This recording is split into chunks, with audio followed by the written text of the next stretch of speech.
ఏపీలో కూటమి సర్కార్ జోరు మీదున్న తరుణంలో జగన్ డేరింగ్ స్టెప్ తీసుకున్నారా? జనంలోకి వెళ్ళడానికి ఇది సరైన తరుణమేనా? ఇంత సడన్ గా ఆయన జనంలోకి ఎందుకు వెళ్తున్నారు? మరి ఆయనకు అంత రెస్పాన్స్ వచ్చే అవకాశం ఉందా? అసలు వైసీపీ అధినేతకు ఈ ఆలోచన ఎవరిచ్చారు?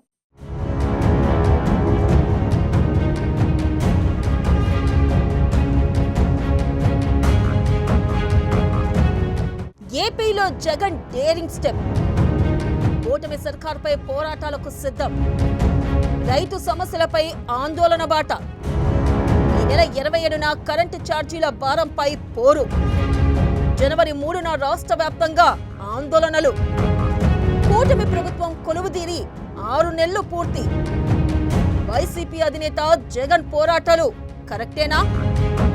పోరాటాలకు ఇది సరైన తరుణమేనా? ఏపీతో పోల్చుకుంటే తెలంగాణలో రాజకీయ వాతావరణం వేడివేడిగా ఉంది.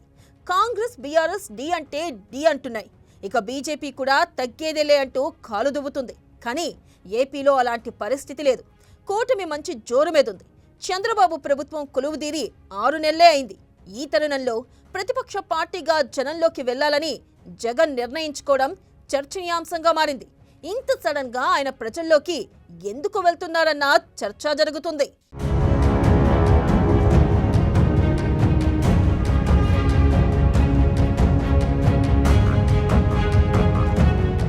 ఇక ప్రజా సమస్యలపై ఏపీ ప్రతిపక్ష నేత వైసీపీ అధ్యక్షుడు వైఎస్ జగన్ మళ్లీ జనంలోకి వెళ్తున్నారు.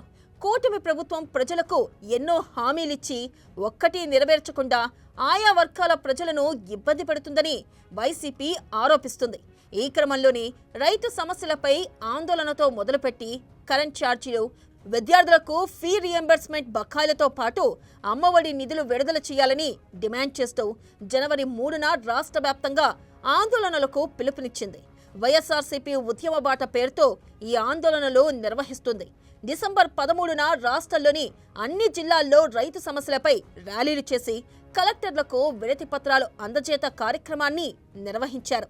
రైతుకు 20,000 పెట్టుబడి సాయం ఇవ్వాలని, ధాన్యానికి మద్దతు ధర, ఉచిత పంట బీమా పథకాన్ని పునరుద్ధరించాలని డిమాండ్తో ఈ ఆందోళనకు పిలుపునిచ్చారు.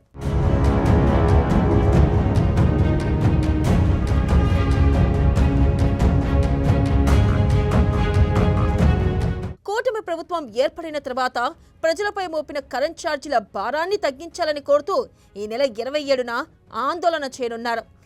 ఎస్సీ ఆఫీసులు, సీఎండీ ఆఫీసుల ఎదుట ఆందోళనలు, ఆయా కార్యాలయాల్లో ప్రజలతో కలిసి వినతి పత్రాలు అందజేత కార్యక్రమానికి శ్రీకారం చుట్టారు.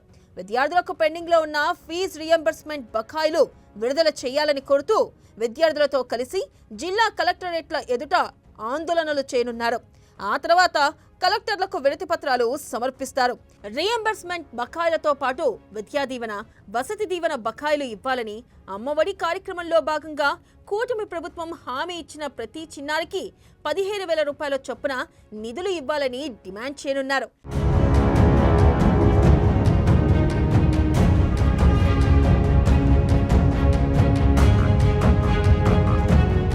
ఇక ఏపీలో కూటమి ప్రభుత్వం ఏర్పడిన తర్వాత వైసీపీ నేతలపై దాడులను నిరసిస్తూ జగన్ ఆధ్వర్యంలో ఈ మధ్య ఢిల్లీలోని జంతర్ మంతర్లో పెద్ద ఎత్తున ఆందోళన చేశారు.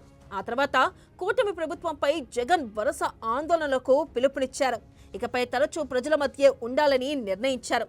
అలా కొత్త ప్రభుత్వం కొలువుదీరి ఏడాది తిరగక ముందే పోరుకు వైసీపీ సిద్ధం కావడంపై ఇప్పుడు చర్చ జరుగుతుంది. జగన్ సమరబేరిపై ఏపీలో రకరకాలుగా చర్చలు నడుస్తున్నాయి. తెలంగాణలో కేసీఆర్ లాగా జగన్ కూడా చంద్రబాబు సర్కార్కు ఏడాది సమయం ఇస్తే బాగుంటుందన్న వాదన వినిపిస్తుంది.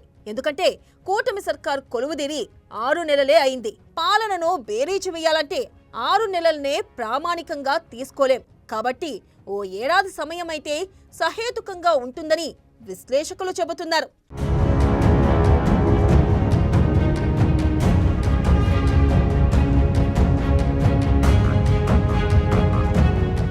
అసలే కూటమి ఫుల్ మెజార్టీతో అధికారంలోకి వచ్చింది.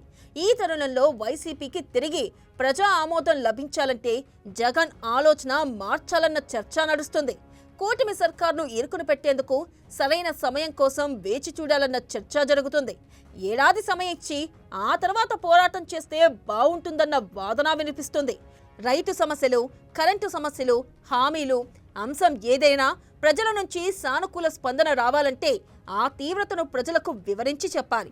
అలా చెప్పాలి అంటే ముందు మన వాదనలో బలం ఉండాలి. మరి 6 నెలలకే పోరాటానికి జగన్ సిద్ధమవుతున్న తరుణంలో ఈ పోరాటాలకు ప్రజల నుంచి ఆశించిన స్పందన లభిస్తుందా? ఆ పోరాటాలు విజయవంతం అవుతాయా లేదా అన్నది వేచి చూడాలి.